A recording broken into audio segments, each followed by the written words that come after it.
Jasper Washington stared at his smartphone screen in disbelief. One button.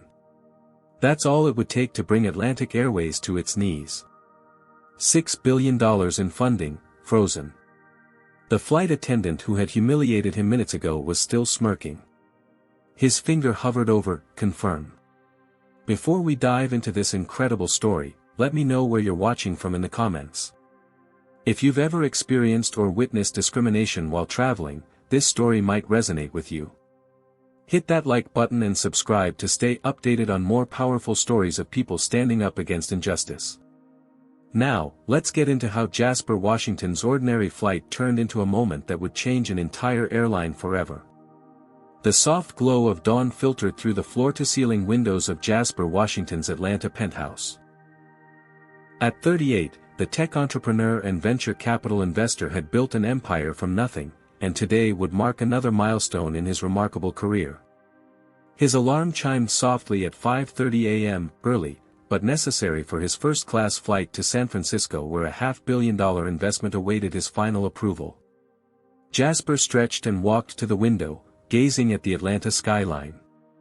His mind drifted back to his childhood in Harlem, where his grandmother had raised him in a cramped two-bedroom apartment they shared with 3 other family members. The contrast between then and now sometimes felt surreal. He remembered the leaky ceiling, the temperamental heating, and his grandmother's unwavering belief that education would be his salvation. "You have to be twice as good to get half as far," she had told him repeatedly. Her words had become his mantra through MIT, through his first failed startup, through the subtle and not-so-subtle barriers the tech world had placed in his path because of his skin color.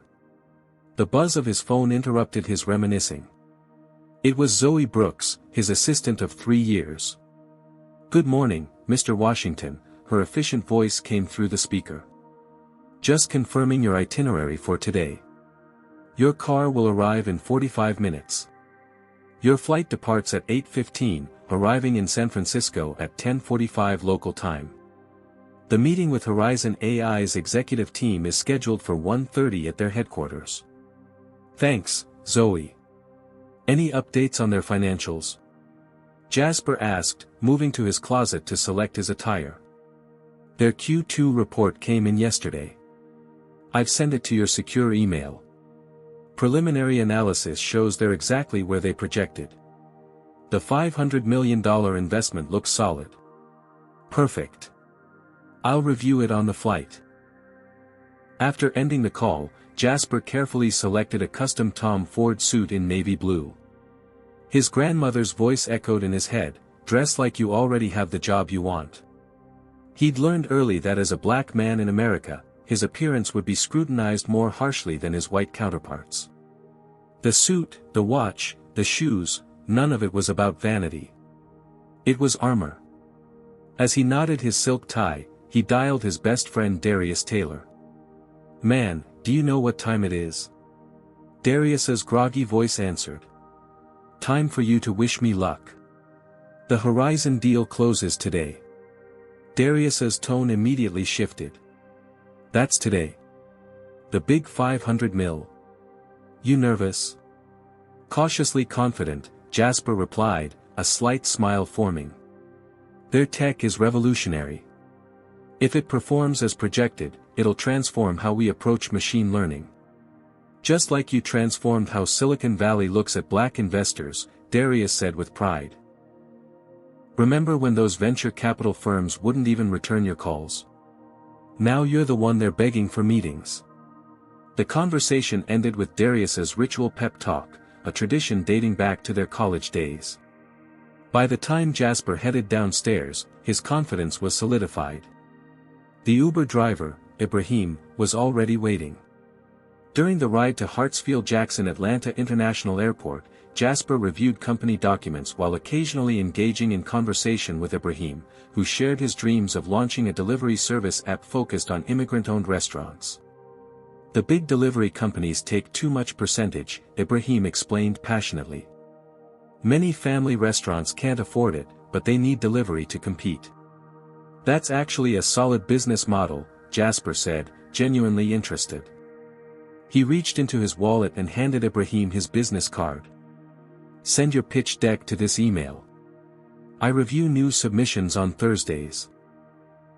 Ibrahim's eyes widened. Are you serious?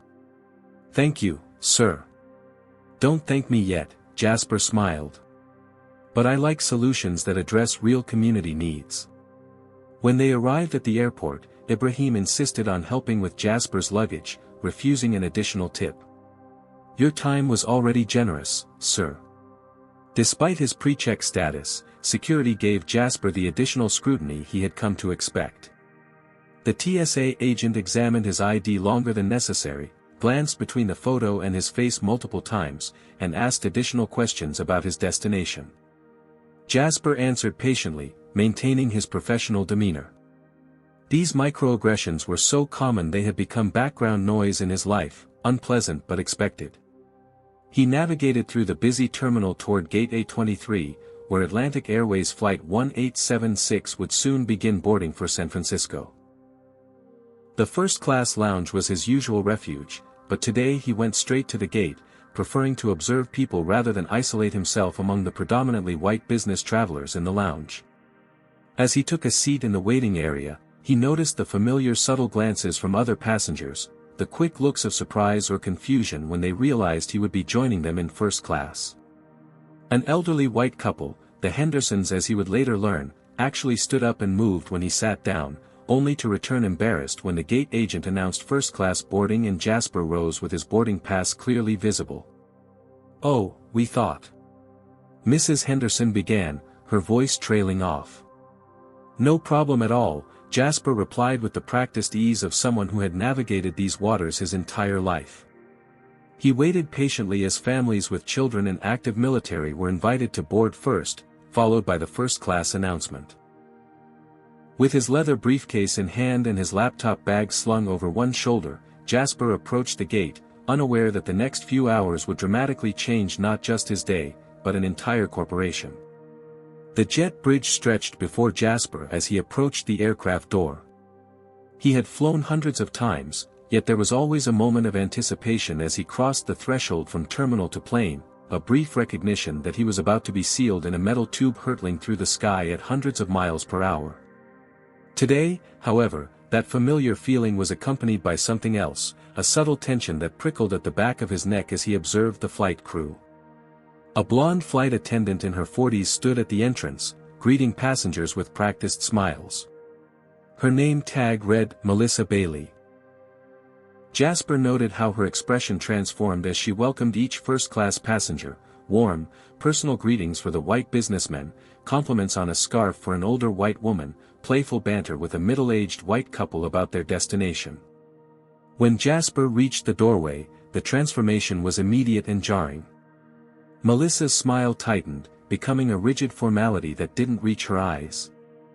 "Boarding pass," she said curtly, extending her hand without the warmth she'd shown to previous passengers. Jasper presented his first-class ticket. Melissa took it, her eyebrows rising slightly as she examined it with unusual scrutiny. "This is first class," she said, her tone implying a question. "Yes, I'm aware," Jasper replied evenly. She studied the ticket again, turning it over as if searching for some flaw or inconsistency. "How did you obtain this seat?" The question hung in the air, loaded with implication. Behind him, other first-class passengers were beginning to queue, creating an audience for this unexpected interrogation. "I purchased it, like everyone else," Jasper answered, maintaining his composure despite the rising heat he felt in his chest. "It's just unusual to see," Melissa began, but was interrupted by another flight attendant who had approached from inside the cabin. "Is there a problem?" asked the male flight attendant, whose name tag identified him as Carlos Rodriguez. "I'm just verifying this passenger's ticket," Melissa responded, still holding Jasper's boarding pass. "It seems to be for first class." Carlos glanced at the ticket, then at Jasper, recognition flickering in his eyes. "Mr. Washington is one of our Platinum Elite members," he said quietly to Melissa. "He flies with us frequently." Melissa's lips pressed into a thin line. "I still need to verify this ticket again at my station," she said, finally returning the boarding pass to Jasper with reluctance. You can board, but I'll need to check this again. As Jasper moved past her into the cabin, he heard her mutter, probably a mistake in the system. Finding his seat in 2A, Jasper stowed his briefcase and sat down, his mind racing even as his exterior remained calm. He watched as Melissa continued greeting the remaining first-class passengers, her demeanor shifting back to warm hospitality once he was out of the way. Through the narrow cabin, he could see her whispering to another flight attendant while glancing in his direction. An older white man in an expensive suit took the seat beside Jasper in 2B, giving him a brief nod before becoming absorbed in his newspaper. Across the aisle, a white woman in her 30s settled into 2C, making brief eye contact with Jasper before offering a small, almost apologetic smile, as if she had witnessed the exchange at the door and felt uncomfortable. Carlos approached with a tray of pre-departure beverages, offering water, orange juice, or champagne. When Jasper requested champagne, Carlos provided it promptly with a professional smile. "I apologize for the confusion at the door, Mr. Washington," he said quietly. "If you need anything during the flight, please don't hesitate to ask me directly." The subtle acknowledgement of what had transpired was both validating and depressing. Jasper had experienced this kind of treatment too many times to count, and the familiar weight of it settled on his shoulders. He took a sip of champagne and gazed out the window, trying to refocus on the important meeting ahead rather than the casual bigotry that had just occurred. As the remaining passengers boarded, Jasper observed Melissa moving through the first-class cabin, checking seatbelts and overhead bins. When she reached his row, she deliberately avoided eye contact, speaking only to the passenger beside him about stowing his newspaper during takeoff. The safety demonstration proceeded, and soon the aircraft was taxiing toward the runway.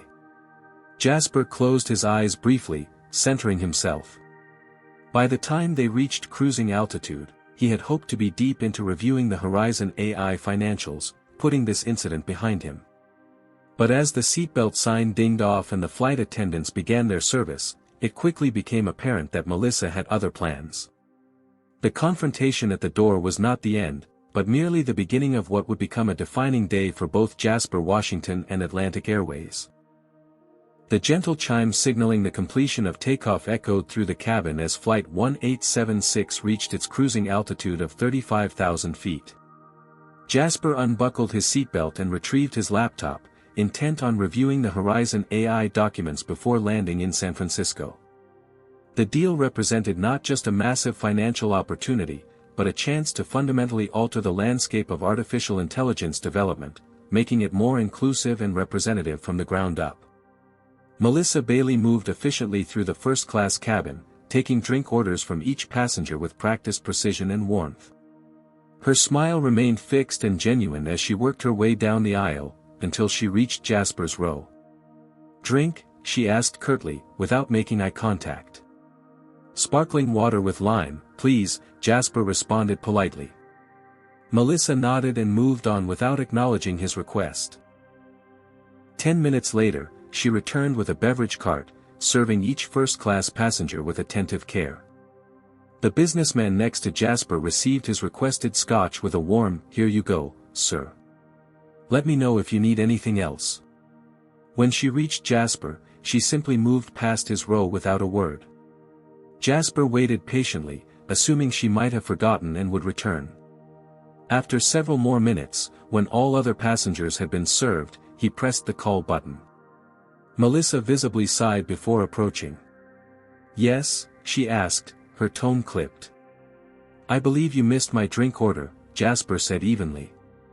"Sparkling water with lime, please." "We're very busy right now," she replied. "I'll get to it when I can." Before Jasper could respond, a female passenger across the aisle spoke up. "Excuse me, but you served everyone else already." "I've been watching." Jasper glanced over, recognizing the woman who had given him that small smile earlier. Her laptop displayed a PowerPoint presentation with a corporate logo, and her confident posture suggested executive-level experience. "I don't believe we've met," she said to Jasper, extending her hand across the aisle. "Leslie Johnson, CEO of Integrated Systems." "Jasper Washington," he replied, shaking her hand. Washington Ventures. Melissa stood frozen, clearly uncomfortable with Leslie's intervention. "I'll get your water," she muttered before retreating to the galley. "Thank you," Jasper said to Leslie once Melissa had gone. "But that wasn't necessary." "Yes, it was," Leslie replied firmly. "I've been watching since boarding. This isn't right." When Melissa returned with Jasper's sparkling water, she practically dropped it on his tray table, causing some to splash onto his laptop. "Sorry," she said, though her tone conveyed anything but apology.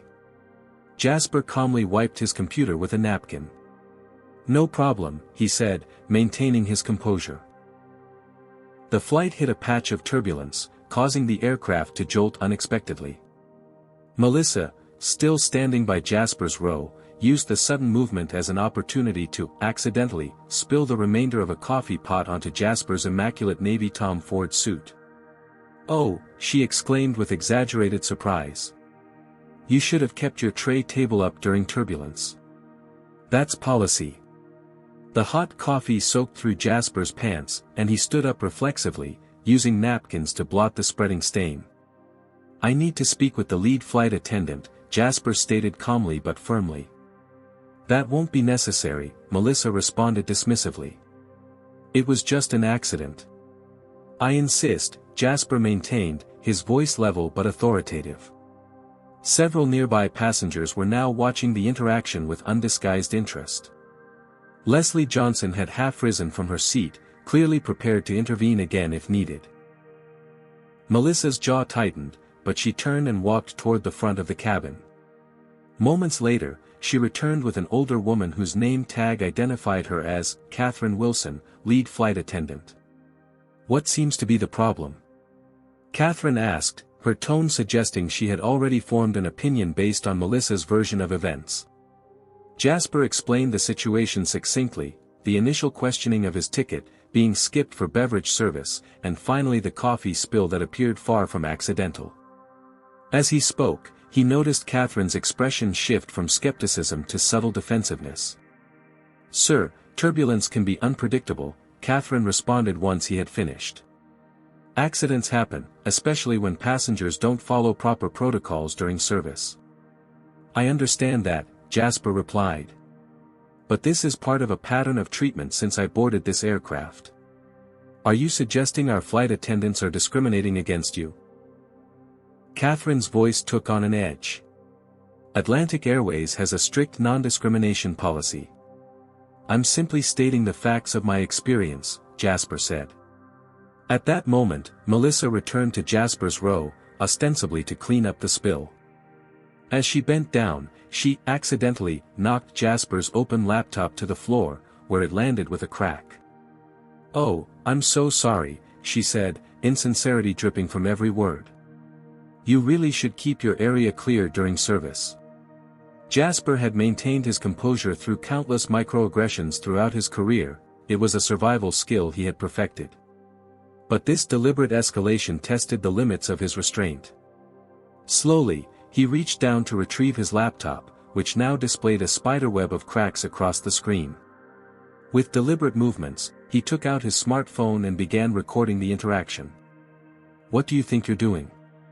Katherine demanded. "Recording is not permitted on this aircraft." "Actually," Leslie Johnson interjected from across the aisle, "Atlantic Airways policy only prohibits recording of safety-sensitive areas and crew members performing safety duties. There's no policy against documenting customer service interactions." "I checked the terms of service while watching this situation unfold." Katherine's face flushed. "Sir, if you continue to disrupt this flight, I'll have security meet us upon landing." "Documenting mistreatment is not disruption," Jasper responded, his voice still calm despite the tension radiating through his body.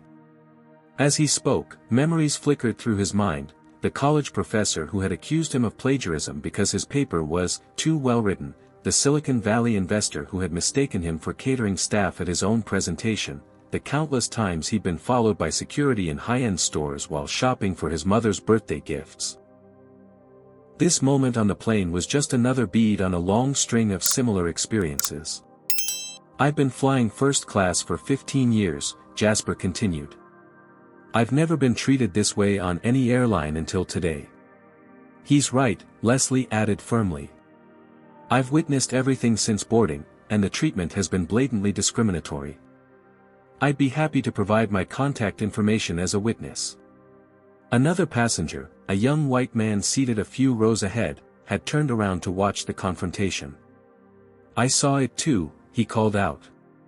Not cool. Katherine's professional demeanor began to crack under the mounting pressure of multiple witnesses. This is not the appropriate venue for this discussion, she said tightly. If you have a complaint, you can submit it through customer service after the flight. I intend to, Jasper assured her, still recording. But right now, I'd like to finish my flight without further incident. That includes being served like every other first-class passenger and having my property respected. Katherine nodded stiffly. Of course. Melissa, please see to it that Mr. Washington receives appropriate service for the remainder of the flight. I'll arrange for a different flight attendant to cover this section if necessary. As Katherine returned to the front of the aircraft, Melissa shot Jasper a look of undisguised resentment before retreating to the galley. The tension in the cabin remained palpable, but something had shifted. What Melissa and Katherine didn't yet realize was that their actions had set in motion events that would reverberate far beyond this single flight. What they couldn't know was who Jasper Washington really was, and the power he held in his hands, or more precisely, in the banking app on his smartphone. Excuse me, Jasper said to his seatmate, rising to step past him into the aisle. He needed space to process what had just happened, away from the watchful eyes of Melissa and Katherine. Making his way to the lavatory at the front of the first-class cabin, he locked the door behind him and finally allowed his carefully maintained expression to falter. In the small, confined space, Jasper examined his ruined suit in the mirror. The coffee stain spread across his thigh like a Rorschach test, and he dabbed at it futilely with a paper towel. The suit was expensive, nearly $4,000, but that wasn't what bothered him. It was what the suit represented, his armor in a world that constantly questioned his belonging. Have you ever been in a situation where you were treated differently because of how you look? Comment number 1 if you've experienced discrimination while traveling like Jasper. Or comment number 2 if you've been a witness like Leslie who spoke up. Remember to like this video if you believe everyone deserves equal treatment regardless of their appearance or background. Now, what would you do in Jasper's position? Would you stay quiet to avoid conflict, or would you stand up for yourself? Let me know in the comments, and don't forget to subscribe to see how Jasper handles this situation in a way nobody expected. Jasper took a deep breath and splashed cold water on his face. This incident was far from the first time he'd been treated differently because of his race, but something about today's blatant disrespect cut deeper than usual. Perhaps it was the accumulation of a lifetime of similar moments, or perhaps it was the important meeting awaiting him in San Francisco, a meeting where he would once again need to be twice as prepared, twice as articulate, twice as perfect as his white counterparts. He pulled out his smartphone and sent a message to his executive team. Need immediate background on Atlantic Airways, corporate structure, financing, major investors. Priority request. While waiting for a response, Jasper composed himself, straightened his tie, and prepared to return to his seat with the same dignity he'd carried his entire life. Before exiting the lavatory, his phone vibrated with an incoming message from his chief financial officer. Preliminary info: Washington Ventures has significant investment positions in 3 of the 6 major funding vehicles for Atlantic Airways' parent company, Hemisphere Transport Holdings. We control approximately 28% of their operational funding through various financial instruments. More details incoming. Jasper stared at the message, his mind racing with implications. A slow, thoughtful smile spread across his face as he realized the leverage he possessed. He typed back. Send me access codes to emergency fund control protocols. Authorization level, founder. Returning to his seat, Jasper noticed that the atmosphere had shifted subtly. Melissa was now avoiding his section entirely, with Carlos handling service to his row instead. The businessman beside him was engrossed in his newspaper, seemingly oblivious to the drama that had unfolded, but Leslie Johnson gave Jasper a supportive nod from across the aisle. As Jasper settled back into his seat, he opened his damaged laptop, relieved to find it still functional despite the cracked screen. He began researching Atlantic Airways' corporate structure more thoroughly, clicking through financial reports and leadership profiles with growing interest. What he discovered confirmed his CFO's initial assessment and added crucial details. Katherine Wilson wasn't just a lead flight attendant, she was the niece of James Wilson, the airline's vice president of customer experience. The connection explained her confidence in dismissing Jasper's concerns. She likely believed her position was unassailable. While deep in his research, Jasper was approached by a young white man who had been seated several rows ahead. "Excuse me," the man said, extending his hand. "Brandon Mitchell. I recognized you from the TechCrunch conference last year. Your keynote on inclusive investment strategies was revolutionary." Jasper shook his hand, pleasantly surprised by the recognition. "Thank you. Always good to meet someone who values diversity in tech." "Absolutely," Brandon replied, lowering his voice. "I couldn't help noticing what happened earlier. It was completely unprofessional how they treated you. Just wanted you to know not everyone thinks that way." As they spoke, Melissa passed by, noticing their conversation with visible discomfort. She hovered nearby, pretending to arrange items in a service cart while clearly eavesdropping. "I'm the founder of Next Level Solutions," Brandon continued. "We're a small firm now, but growing. Your investment approach has actually inspired our hiring practices." Their conversation drew attention from other passengers, creating a stark contrast to the isolation Jasper had experienced earlier. Melissa's discomfort grew visibly as she realized Jasper wasn't just any passenger but someone of significance in the business world. "You're causing a scene," Melissa interrupted, addressing Jasper directly. "Sir, passengers need to remain seated unless using the lavatory." Brandon turned to her, eyebrows raised. "I approached him, not the other way around. And there's no seatbelt sign on." "It's still disruptive," Melissa insisted. "I'll return to my seat," Brandon said coolly. "But I'd like your employee number first." Melissa blanched. "That's not necessary." "I think it is," Brandon replied. "I fly Atlantic weekly for business, and I've never seen service like this." As this exchange unfolded, Jasper received another message from his team with detailed information about his firm's financial connections to Atlantic Airways. The information was even more significant than initially indicated. Washington Ventures controlled investment vehicles that had recently provided $6 billion in operational funding to Hemisphere Transport Holdings, with specific earmarks for Atlantic Airways fleet expansion. More critically, as the controlling partner, Jasper had the authority to temporarily freeze these funds with a simple digital authorization, a safeguard built into their investment agreements that was rarely, if ever, invoked. Jasper weighed the implications carefully.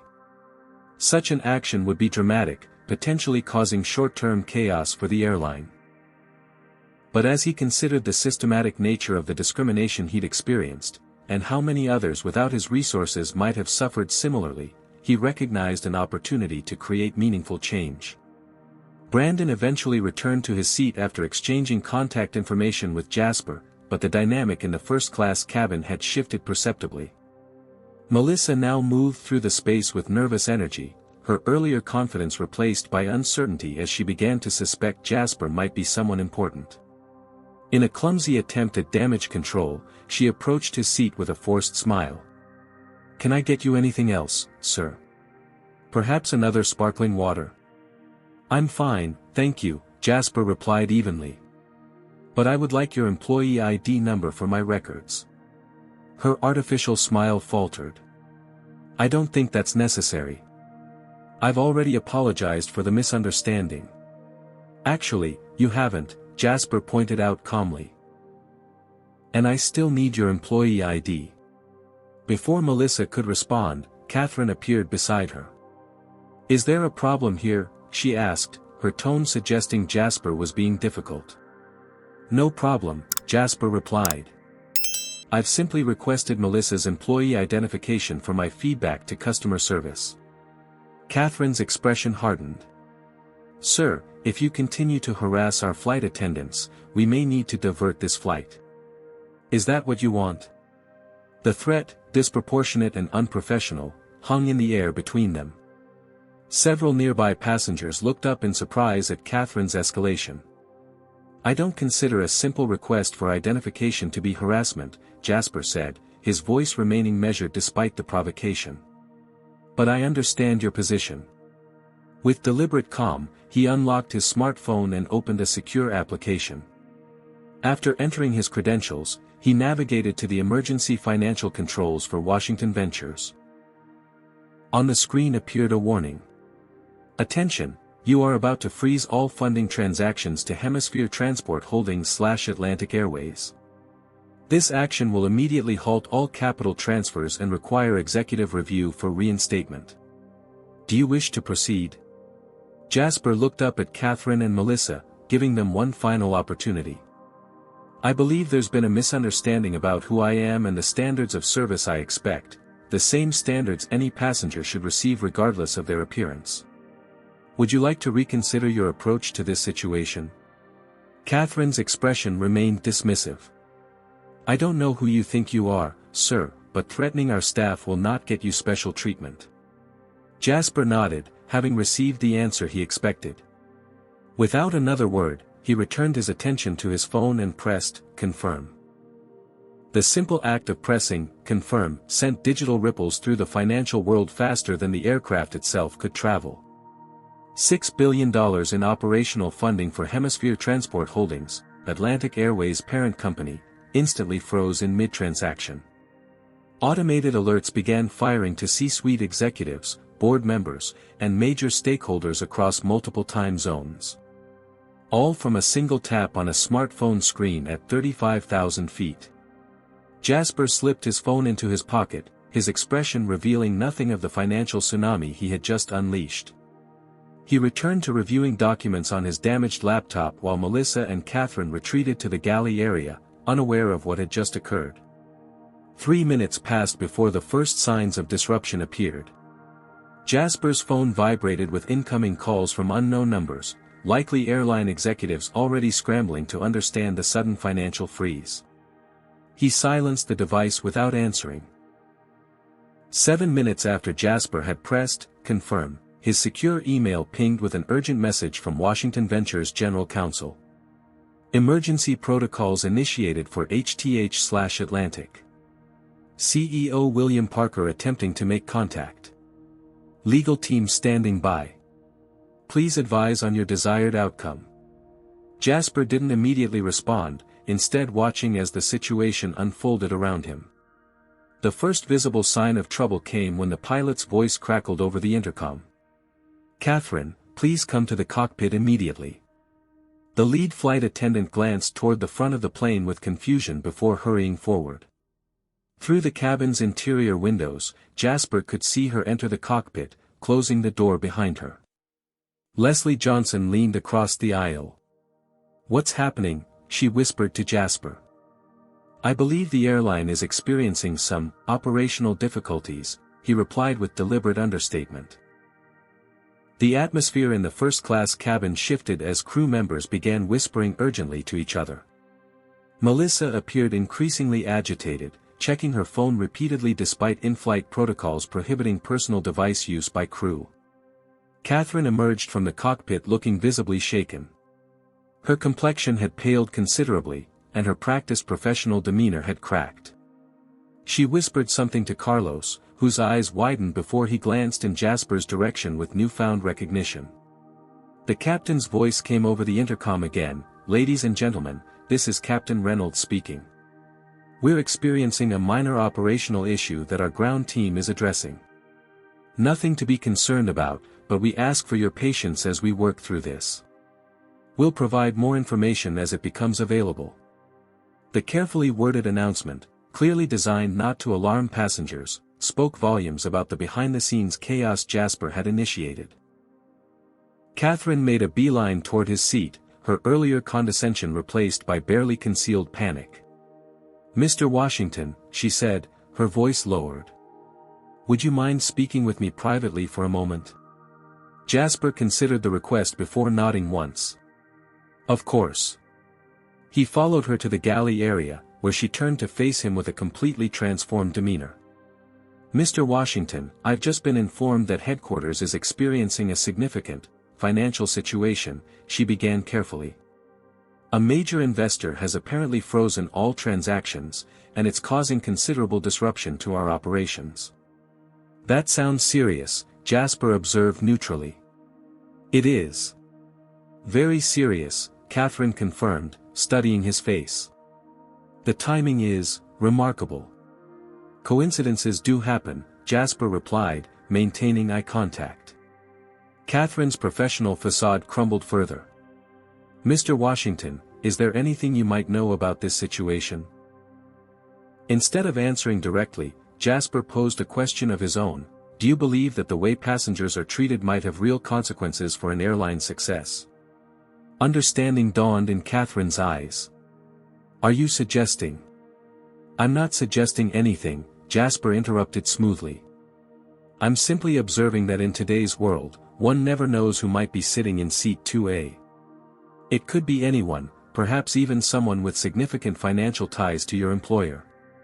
Katherine's hand rose to her throat as the full implications of his words registered.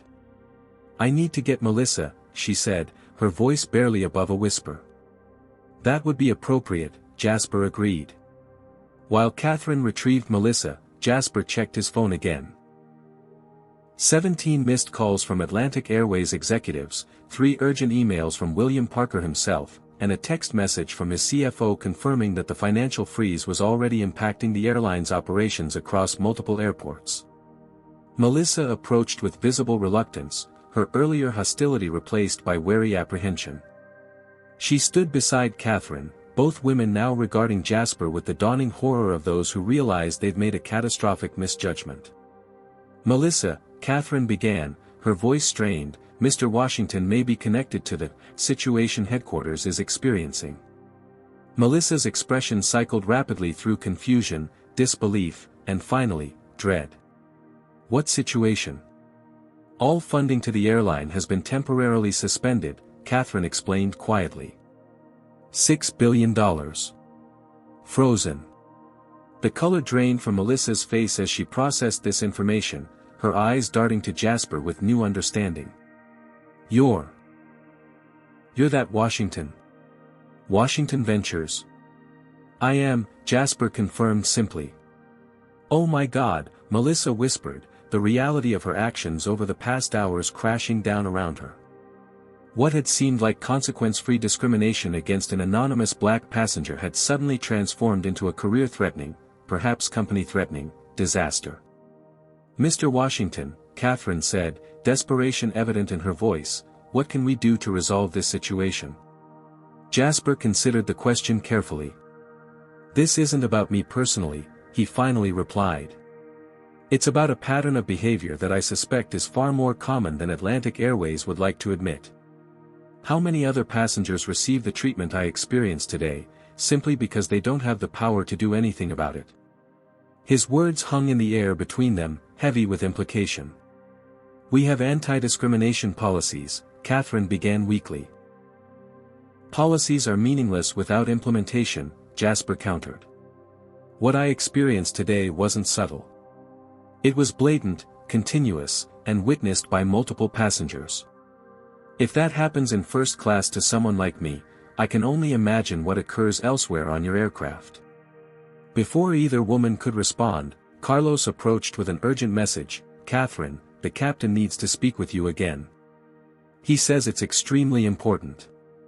As Katherine hurried back to the cockpit, Melissa remained facing Jasper, her professional composure completely abandoned. I'm sorry, she said, the words tumbling out. I didn't know who you were. That's precisely the problem, Jasper replied quietly. You shouldn't need to know who someone is to treat them with basic dignity and respect. The realization seemed to hit Melissa like a physical blow. What happens now?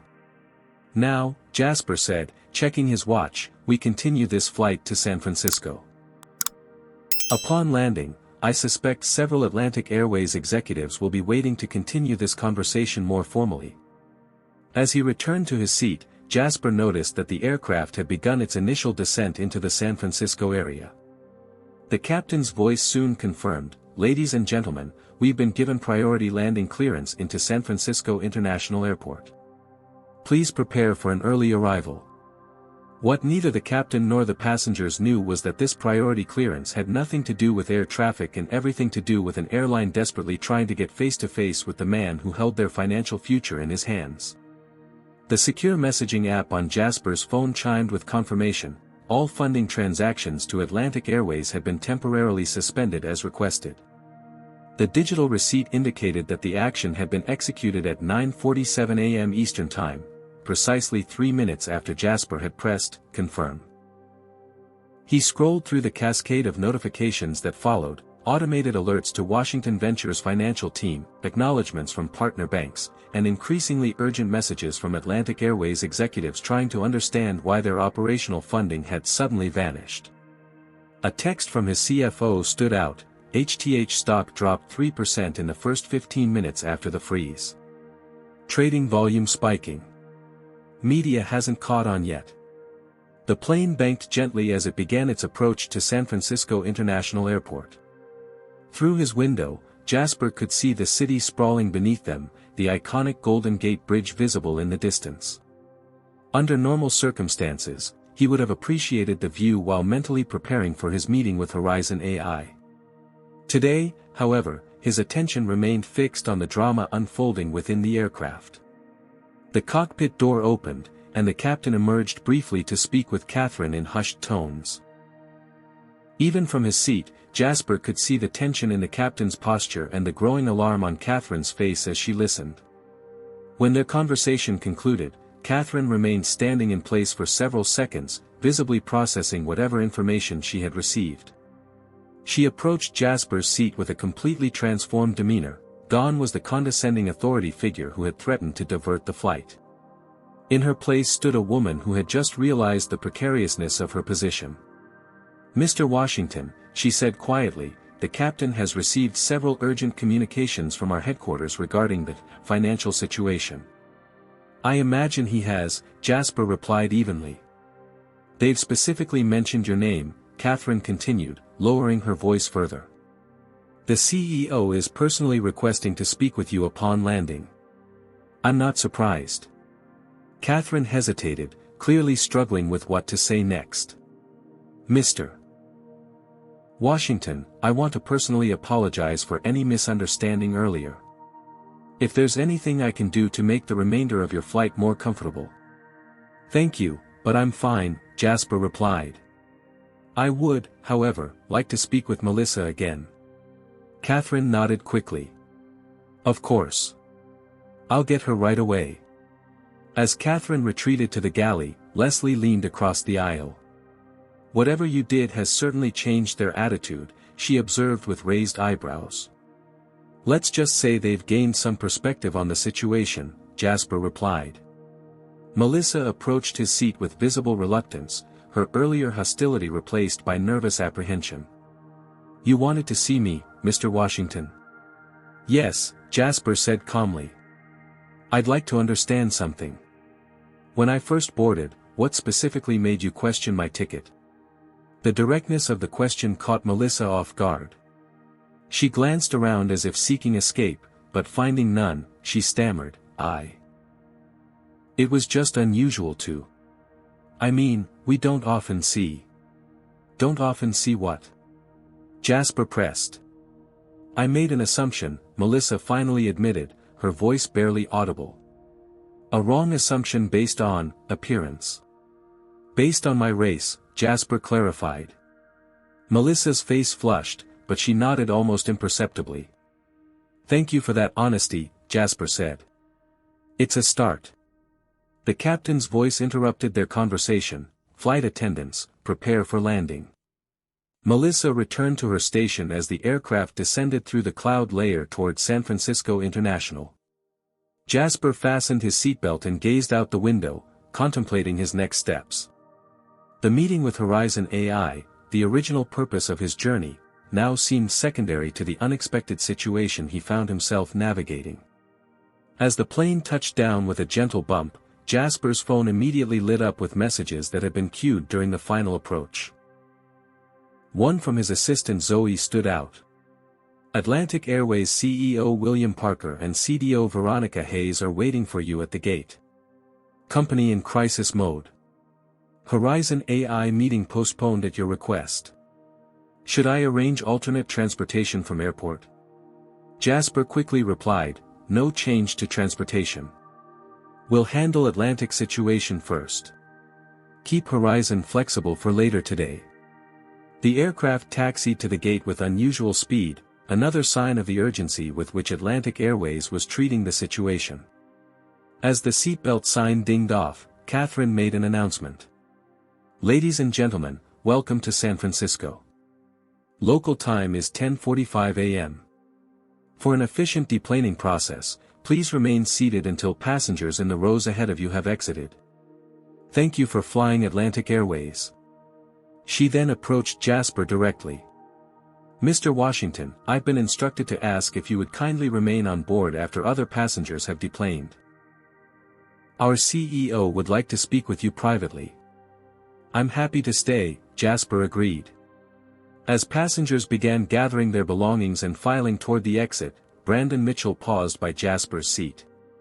Whatever's happening, it seems big, he said with a knowing smile. Here's my card. I'd love to hear how this turns out. Leslie Johnson also stopped before disembarking. I meant what I said earlier, she told Jasper. I'm willing to provide a statement about what I witnessed. No one should experience that kind of treatment. I appreciate that, Jasper replied, exchanging business cards with her. Soon, the aircraft was empty except for Jasper and the crew. Katherine and Melissa stood awkwardly near the front, avoiding eye contact with each other and with him. Carlos busied himself with clearing the cabin, though Jasper suspected it was more to avoid the tension than from actual necessity. The aircraft door reopened, and two individuals boarded. A tall, silver-haired man in an impeccable suit who Jasper recognized as William Parker, CEO of Atlantic Airways, and a black woman in her early 40s whose badge identified her as Veronica Hayes, Chief Diversity Officer. Parker approached with an outstretched hand and a forced smile that didn't reach his eyes. Mr. Washington, I'm William Parker. Thank you for agreeing to speak with us. I understand there's been an incident that requires our immediate attention. That's one way to put it, Jasper replied, shaking his hand firmly but not returning the smile. This is Veronica Hayes, our Chief Diversity Officer, Parker continued, gesturing to his companion. Recently appointed, I believe. Jasper asked, shaking her hand as well. 6 months ago, Hayes confirmed. Though I'm still working to implement meaningful changes. Something in her tone suggested to Jasper that her position might be more window dressing than actual authority, an impression he filed away for later consideration. Perhaps we could continue this conversation somewhere more comfortable than an empty airplane, Parker suggested, his practiced corporate charm barely concealing his anxiety. Actually, Jasper replied, I think this is the perfect setting for our discussion. After all, this is where the incident occurred.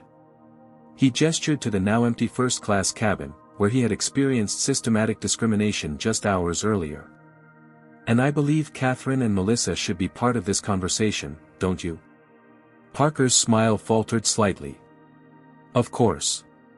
Whatever you prefer.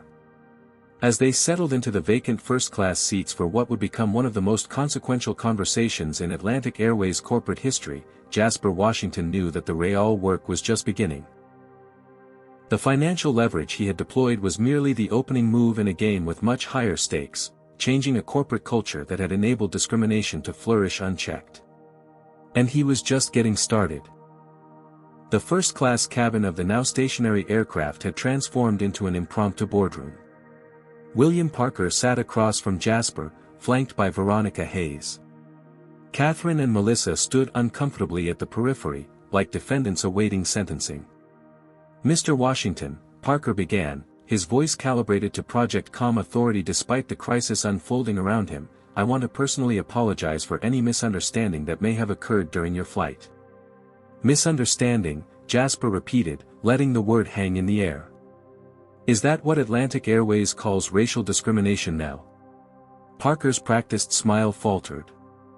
That's a serious allegation. It's not an allegation, Jasper interrupted, removing his smartphone from his pocket. It's documented reality. He played the video he had recorded earlier, showing Katherine threatening to have security meet the plane if he caused any more disruption, despite Leslie Johnson and others clearly stating that Jasper was being singled out for discriminatory treatment.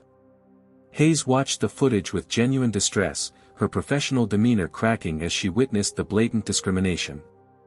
This is completely unacceptable, she said, turning to Parker with an expression that suggested this wasn't the first such incident she'd encountered at the airline. An isolated incident, Parker attempted, though his confidence was visibly eroding. Not reflective of our company values. Is it isolated? Jasper asked, directing his question to Hayes rather than Parker. As Chief Diversity Officer, how many similar complaints have crossed your desk in 6 months? Hayes hesitated, glancing at Parker, who subtly shook his head, a gesture not lost on Jasper. MS. Hayes, Jasper said quietly, I suspect you took this position hoping to make real change. But I also suspect you've been given a title without actual authority. Am I wrong? The directness of the question hung in the air. After a moment of tense silence, Hayes straightened her posture and made a decision. 273, she said firmly. Excuse me? Parker interjected.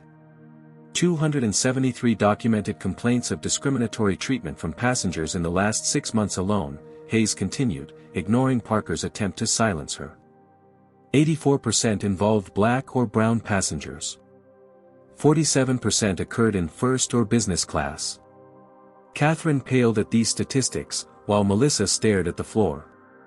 And how many resulted in meaningful consequences or changes? Jasper asked, already suspecting the answer. None, Hayes admitted. My recommendations have been consistently tabled for further review or dismissed as cost prohibitive. Parker's corporate mask slipped entirely, replaced by barely contained anger. Ms. Hayes, this is hardly the appropriate. It's exactly the appropriate time, Jasper cut in. When your company's operational funding is frozen, and your stock is dropping by the minute, honesty suddenly becomes viable. The CEO's head snapped up. How do you know about the stock? Instead of answering, Jasper turned his attention to his phone, which had been buzzing persistently. The screen displayed multiple notifications from Washington Ventures' executive team, along with news alerts about Atlantic Airways' sudden stock volatility. Outside the aircraft windows, unusual activity was visible on the tarmac. Multiple vehicles with Atlantic Airways corporate logos had arrived, and several executives in suits were gathered at the gate, attempting to look casual while clearly waiting for updates from the meeting occurring inside the plane. Mr. Washington, Parker said, his tone shifting to one of urgent pragmatism, let's discuss how we can resolve this situation quickly. I'm authorized to offer you substantial compensation for any inconvenience. I'm not interested in compensation, Jasper interrupted. My net worth is over $2 billion. Do you really think this is about a ruined suit or a cracked laptop screen? Parker fell silent, finally grasping the gravity of the situation and who he was dealing with. At that moment, Brandon Mitchell reappeared at the aircraft door, having apparently talked his way past gate agents. Sorry to interrupt, he called out, but I thought Mr. Washington might want to know that CNBC is reporting on Atlantic Airways' stock drop. They're speculating about a major investor pullout, though they haven't connected the dots yet. Jasper nodded acknowledgement to Brandon, who gave a supportive thumbs up before disappearing again. That's Brandon Mitchell, Jasper explained to the now bewildered airline executives. Founder of Next Level Solutions. We met during the flight while your staff was demonstrating how Atlantic Airways treats black passengers in first class. Hayes seized the moment to assert herself. Mr. Parker, I've been warning about this exact scenario for months. Our internal culture enables discriminatory behavior because there are never consequences. Let's focus on solutions, Parker said tersely, clearly trying to regain control of the conversation. Mr. Washington, what would it take to resolve this situation? Real change, Jasper replied simply. Not press releases or token gestures. Of course, Parker agreed too quickly. We can certainly review our training procedures. No, Jasper cut him off. Review implies maintaining the current framework. This requires a complete overhaul. He turned to Hayes. Ms. Hayes, if you had actual authority and resources, what changes would you implement immediately? Without hesitation, she outlined a comprehensive plan, mandatory anti-bias training with real consequences for non-compliance. Revised customer service protocols with specific language addressing equal treatment. An independent third-party review of all past discrimination complaints. And most importantly, structural changes that give the Diversity Office actual enforcement power. Exactly, Jasper agreed. That's where we start. Start. Parker repeated, a note of alarm in his voice. Yes, start, Jasper confirmed. Because this isn't just about today's incident. It's about changing a culture that allowed Katherine to threaten a passenger for documenting mistreatment, and that emboldened Melissa to deliberately spill coffee on a passenger's suit without fear of consequences. Both flight attendants shifted uncomfortably as their actions were laid bare. What exactly are you proposing? Parker asked cautiously. My team has already drafted a binding agreement, Jasper replied, retrieving a document from his briefcase. It outlines the changes Ms. Hayes just described, plus additional measures to ensure compliance. Sign it, and I'll release half the frozen funds immediately to allow operations to continue. The remaining half will be released when the changes are implemented and verified by an independent auditor. Parker stared at the document with undisguised shock. You prepared this before landing? How? I have an excellent team, Jasper said simply. And this isn't my first experience with corporate discrimination. The difference is that today, I have leverage. The CEO scanned the document, his expression darkening. These terms are extremely demanding. They're necessary, Hayes interjected, having reviewed the paper over Parker's shoulder. And frankly, they're very similar to the proposals I've been submitting for months. Parker looked trapped between corporate self-preservation and genuine resistance to change. I'll need to consult with our board. By all means, Jasper replied calmly, checking his watch. Meanwhile, your aircraft remain grounded across multiple airports due to operational funding issues. I believe you have about 30 minutes before major news outlets connect this directly to Washington Ventures. Your shareholders are probably already calling. As if on cue, Parker's phone began ringing.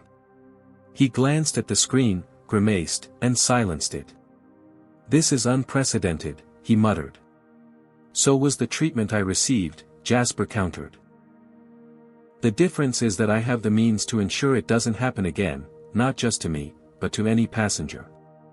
The standoff lasted several tense seconds before Parker finally relented. Fine. I'll sign. But I want the funds released immediately. Half the funds, Jasper corrected. As stipulated in the agreement. The remainder will be released when the changes are implemented and verified. With visible reluctance, Parker signed the document. Jasper countersigned, then sent a text message to his CFO, release 50% of HTH funds per contingency plan. Signed agreement in place. Within moments, his phone chimed with confirmation that the transaction had been processed. It's done, Jasper informed Parker. Your immediate operational crisis is resolved. Now the real work begins. He turned to Katherine and Melissa, who had remained silent throughout the negotiation. As for you two, I'm not asking for your termination. Both women looked up in surprise. Firing you would be easy, Jasper continued. But it wouldn't address the systemic issues that created this situation. Instead, I believe you should be at the forefront of implementing these changes, provided you're willing to acknowledge your actions and commit to actual growth. Katherine, who had maintained her defensive posture throughout the meeting, finally spoke. Why would you give us that chance? Because this isn't about punishment, Jasper replied. It's about transformation. And sometimes, the people who most need to change are the ones who can eventually become the most effective advocates for that change. As the meeting concluded and they prepared to disembark, Parker turned to Jasper with a final question. How did you know you had this kind of leverage over our company? I didn't, Jasper admitted. Not until you and your flight attendants forced me to check. The revelation hung in the air as they exited the aircraft, a powerful reminder that discrimination wasn't just morally wrong but increasingly costly in a world where power dynamics could shift in unexpected ways, sometimes at 35,000 feet. The terminal at San Francisco International Airport buzzed with the usual chaos of arrivals and departures, but a pocket of unusual activity had formed near Gate 38. Corporate security personnel in Atlantic Airways blazers formed a loose perimeter around the jetway entrance, attempting discretion while clearly safeguarding a situation of extreme sensitivity. As Jasper emerged from the aircraft alongside Parker, Hayes, Katherine, and Melissa, he noticed additional executives waiting anxiously in the gate area. Their expressions ranged from barely concealed panic to outright hostility as they identified him, the man who had brought their airline to its financial knees with a single smartphone tap. We've arranged a private room for further discussion, Parker said, gesturing toward a door marked Atlantic Airways VIP Lounge. I have a meeting with Horizon AI in 2 hours, Jasper reminded him. Let's keep this focused. The group proceeded to the lounge, where several more Atlantic Airways executives waited, including a tense-looking man whom Parker introduced as Jeffrey Wilson, the Vice President of Customer Experience and Katherine's uncle. Wilson's gaze darted between Jasper and his niece, his discomfort palpable. Mr. Washington, Parker began once everyone was seated, now that we've signed the preliminary agreement, I'd like to discuss a more realistic implementation timeline. The timeline in the document is already realistic, Jasper replied firmly. 3 months for full implementation, with benchmarks at 30, 60, and 90 days. Perhaps in theory, Parker countered, but practically speaking. The timeline isn't negotiable, Jasper interrupted. Every day of delay means another passenger potentially experiences what I did today. Hayes nodded in agreement, though her position clearly put her at odds with her colleagues. The tension in the room thickened as the reality of the situation settled on the assembled executives. This wasn't going to be resolved with the usual corporate tactics of delay and dilution. Wilson leaned forward, his expression hard. Mr. Washington, while we regret any misunderstanding that occurred, leveraging your financial position to force policy changes borders on corporate extortion. A murmur of agreement rippled through several executives, revealing their true perspective on the situation. Interesting choice of words, Jasper observed calmly. Let me offer an alternative perspective. What happened on that aircraft wasn't a misunderstanding, it was blatant discrimination, witnessed and documented by multiple passengers. I'm not leveraging my position to force policy changes. I'm using the only language your corporation seems to understand, financial consequences, to address systematic mistreatment that your own chief diversity officer has documented hundreds of times. He turned to Hayes. Ms. Hayes, would you please share with your colleagues the statistics you mentioned earlier? Hayes straightened, visibly strengthened by Jasper's alliance. 273 documented complaints of discriminatory treatment in 6 months, predominantly involving passengers of color. 47% occurred in premium cabins. The executives shifted uncomfortably, unable to dismiss these internal numbers. And how many resulted in substantive action? Jasper prompted. None, Hayes confirmed. Every recommendation was tabled, deferred, or rejected. Parker attempted to regain control of the narrative. Those numbers lack context. The context is clear, Jasper cut in. Atlantic Airways has systematically ignored discriminatory behavior, creating a culture where employees like Katherine and Melissa feel empowered to mistreat passengers based on race without fear of consequences. At the mention of their names, all eyes turned to the two flight attendants who stood uncomfortably at the edge of the group. "Would you like to explain your actions to your colleagues?" Jasper asked them directly. Katherine hesitated, clearly torn between defending herself and acknowledging the indefensible. "I was following standard protocols for passenger complaints." "No," Jasper interrupted firmly. "You threatened to divert an aircraft because a passenger documented mistreatment. That's not protocol, that's abuse of authority." He turned to Melissa. "And you?" Melissa stared at the floor. "I made assumptions based on appearance." "Based on race," Jasper corrected. "Let's be specific." The room fell silent as the naked truth hung in the air, stripped of corporate euphemisms. "This is the reality your passengers face," Jasper continued, addressing the entire group. "Not misunderstandings or isolated incidents, but systematic discrimination embedded in your corporate culture." He pulled out his phone and played the video again, this time for the entire executive team to witness. The footage clearly showed Katherine threatening to have security meet the plane while other passengers protested the unfair treatment Jasper was receiving. "This is your airline," Jasper said as the video ended. "This is your reality." Several executives had the decency to look genuinely disturbed by what they'd seen.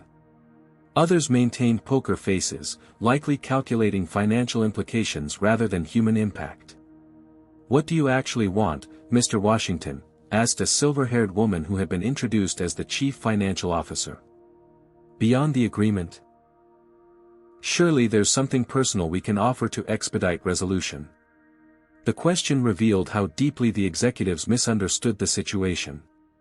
They were still looking for a transactional solution, some compensation package that would make the problem disappear. "What I want," Jasper replied deliberately, "is for the next black passenger who boards your aircraft to receive the same treatment as everyone else. I want the changes outlined in that agreement implemented thoroughly and permanently. I want Atlantic Airways to become an example of how corporations can transform when forced to confront their failures." He paused, making eye contact with each executive. "I don't want special treatment. I want equal treatment for everyone. And I've structured this agreement to ensure that happens, with or without your personal enthusiasm for change." Parker, recognizing the immovability of Jasper's position, shifted tactics. "We'll need specific guidance on implementation. Our current training programs are clearly ineffective," Jasper finished for him. "That's why the agreement specifies an independent third party to develop and oversee new training protocols, with direct input from Ms. Hayes' office." He turned to Hayes. "Assuming you're willing to lead this initiative?" "Absolutely," she confirmed, a new fire in her eyes. "I've had implementation plans ready for months." Wilson, still resistant, made one final attempt. "The financial implications of these changes are significantly less than the cost of having your operational funding frozen indefinitely," Jasper pointed out. "Or the class action lawsuit that could result if I were to share my experience and Ms. Hayes' statistics with other affected passengers." The threat wasn't idle, and everyone in the room knew it. The balance of power had shifted irrevocably. Parker, recognizing defeat, attempted to salvage some corporate dignity. "We'll comply with the agreement as signed. Atlantic Airways is committed to creating an inclusive environment for all passengers." "Good," Jasper replied. "Because I'm not the only one watching." Brandon Mitchell, the tech entrepreneur who witnessed today's events, has a significant social media following in the business community. Leslie Johnson, the executive who intervened on my behalf, sits on multiple corporate boards. They're both prepared to share their observations publicly if necessary. He checked his watch. "Now, I have a $500 million investment to finalize with Horizon AI. Ms. Hayes, I'd like your contact information to follow up directly on implementation progress." As they exchanged information, Katherine approached hesitantly. "Mr. Washington," she began, her voice uncharacteristically subdued, "What happens to Melissa and me now?" Jasper considered her question carefully. "That depends on you. As I said on the aircraft, I'm not seeking your termination. I believe people who recognize their failures can become the most effective advocates for change, if they're genuinely committed to that growth. And if we're not?" Melissa asked quietly. "Then no policy or training program will make a difference," Jasper replied honestly. "And you'll eventually create another situation like today's, perhaps with someone who doesn't have my resources but does have a smartphone camera and a social media account." The implication was clear: in the modern world, power dynamics could shift rapidly, and discrimination carried increasingly tangible risks, even for those who had historically been protected by corporate hierarchies. As Jasper prepared to leave, Parker made one final attempt to regain some control. "We'll need to coordinate our public statements about today's incident.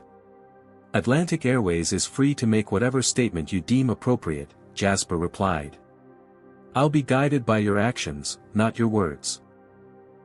Implement the changes as agreed, and there's no need for me to speak publicly about this experience. Fail to do so, and my perspective, along with Ms. Hayes' statistics, will become very public indeed." With that, he exited the lounge, leaving behind a group of executives confronting a new reality, one where discrimination carried immediate financial consequences, and where change was no longer optional but necessary for survival. Outside in the terminal, Brandon Mitchell was waiting. "That looked intense," he observed as Jasper emerged. "Is it resolved?" "It's begun," Jasper replied. "Resolution will take longer." "The stock is stabilizing," Brandon noted, showing Jasper his phone with the Atlantic Airways ticker. "Word must be spreading that the funding freeze is partially lifted." Jasper nodded. Phase 1 complete. Now the real work starts. As they walked through the terminal, Brandon asked the question that many would wonder in the coming days. "Do you think they'll actually change?" "They don't have a choice," Jasper replied. "And sometimes, that's where transformation begins, not with willing enlightenment, but with the recognition that the cost of remaining the same has become too high." It was a lesson Atlantic Airways was learning at the cost of $6 billion and a corporate reputation now hanging in the balance. And it had all started with a flight attendant doubting a black passenger's first-class ticket. 3 months later, Jasper Washington settled into Seat 2A on Atlantic Airways Flight 1876 from Atlanta to San Francisco, the same flight, the same seat where everything had begun. The familiarity of the situation wasn't lost on him as he observed the changes that had unfolded since that pivotal day. The first-class cabin buzzed with the typical pre-departure energy, but subtle differences were immediately apparent. The flight attendant greeting passengers at the door, a young black woman whose name tag read Tanya Roberts, maintained consistent warmth with each traveler, regardless of appearance or perceived status. The diversity among the crew reflected intentional hiring changes, creating a visual representation of the airline's transformation. As Jasper settled in, he opened his tablet to review news coverage from the past 3 months. The headlines told a compelling story. Atlantic Airways announces comprehensive anti-discrimination initiative following investor pressure. Airline industry watches as Atlantic implements radical transparency in customer service. Flight attendant who faced discrimination leads Atlantic's new passenger advocacy program. The last headline referred to Katherine Wilson, whose journey had perhaps been the most surprising development of all. After the incident, she had faced a choice: resign in disgrace or commit to genuine change. To Jasper's mild surprise, she had chosen the latter, publicly acknowledging her actions and becoming a vocal advocate for the transformation of airline culture. A notification popped up on Jasper's tablet, an email from Veronica Hayes, now promoted to Executive Vice President of Diversity and Inclusion, with a seat on Atlantic Airways' leadership team. The subject line read, "Final Implementation Report, ready for your review." The email contained detailed metrics on the changes implemented over the 90-day period, comprehensive anti-bias training completed by 100% of customer-facing staff, revised service protocols with specific language addressing equal treatment, an independent review of past discrimination complaints resulting in appropriate resolutions, and most significantly, structural changes giving Hayes's office real enforcement authority. As Jasper scanned the report, someone settled into the seat beside him. He glanced up to find Brandon Mitchell, the tech entrepreneur who had witnessed the original incident. "Well, this is a coincidence," Brandon said with a smile, extending his hand. "Or maybe the universe has a sense of humor." "Maybe it does," Jasper agreed, shaking his hand. "Heading to San Francisco for business again?" "Product launch next week," Brandon confirmed. "But also, I wanted to see how the changes were progressing. Your stand against Atlantic made me examine my own company's practices. We've implemented several of the same protocols you forced them to adopt." Before Jasper could respond, a familiar face appeared in the aisle, Melissa Bailey, the flight attendant whose discriminatory actions had triggered the entire chain of events. Her expression was markedly different from their last encounter, the hostility replaced by something more complex. "Good morning, Mr. Washington, Mr. Mitchell," she greeted them professionally. "Can I offer you a pre-departure beverage?" The normalcy of the interaction, being treated like any other first-class passenger, was exactly what Jasper had fought for. He requested sparkling water, which Melissa delivered promptly and correctly. As she turned to leave, she hesitated. "Mr. Washington, I want you to know I've completed the comprehensive training program. It's been eye-opening." "I'm glad to hear that," Jasper replied genuinely. "I still have a lot to learn," she admitted. "But I'm trying. Thank you for not demanding my termination that day. This job means everything to me, and the second chance has been life-changing." After she moved on to other passengers, Brandon leaned over. "That seemed sincere." "I think it was," Jasper agreed. "Real change happens person by person, even when it starts with financial leverage." The flight proceeded without incident, remarkable only in its normalcy, which was precisely the point. Every passenger received equal treatment, from boarding to deplaning. The transformed service culture was palpable throughout the journey. As they approached San Francisco, Jasper received another notification, this one from Washington Ventures' financial team, confirming that the final half of Atlantic Airways funding had been released as all conditions of the agreement had been met. "Mission accomplished?" Brandon asked, noticing Jasper's smile. "Phase 1 accomplished," Jasper corrected. "Sustainable change requires ongoing vigilance." "Speaking of which," Brandon said, lowering his voice, "I've implemented similar standards at Next Level. Your experience made me realize how many blind spots I had in my own company culture. We've seen productivity increase by 12% since addressing those issues." As the aircraft began its final approach, the captain's voice came over the intercom, "Ladies and gentlemen, we're beginning our descent into San Francisco. On behalf of Captain Reynolds and our entire crew, I want to thank you for choosing Atlantic Airways." The voice belonged to a woman, another subtle indicator of the airline's shifting culture. According to Hayes's report, Atlantic had promoted 5 female pilots to captain positions in the past 3 months, along with 3 pilots of color. After landing, as passengers prepared to disembark, Katherine Wilson appeared at the front of the aircraft. Her position had evolved from lead flight attendant to director of the newly established passenger advocacy program, a role created specifically to address customer concerns with emphasis on equal treatment. "Mr. Washington," she said, approaching his seat. "I hope your flight was satisfactory." "It was exactly as it should be," he replied. "Unremarkable in all the right ways."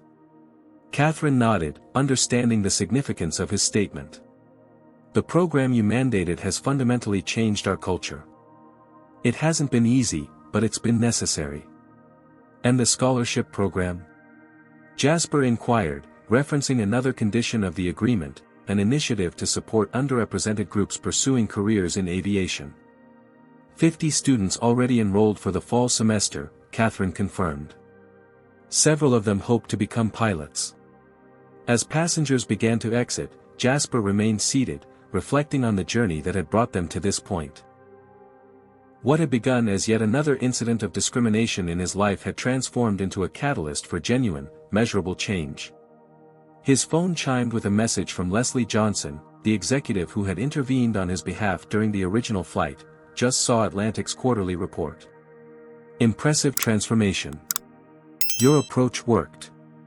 Attached was a business article noting that Atlantic Airways' customer satisfaction scores had increased significantly over the past quarter, with particular improvement in ratings from passengers of color.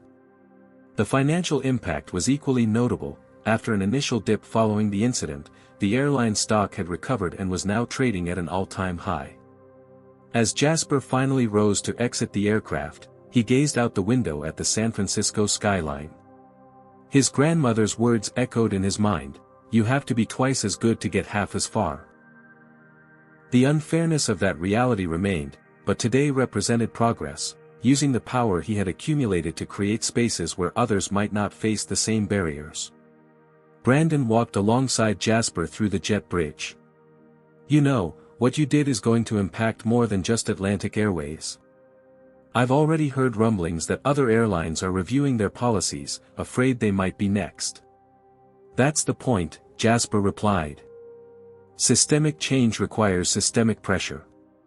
In the terminal, they passed a digital news display showing Atlantic Airways CEO William Parker at a press conference, announcing the company's new diversity initiatives.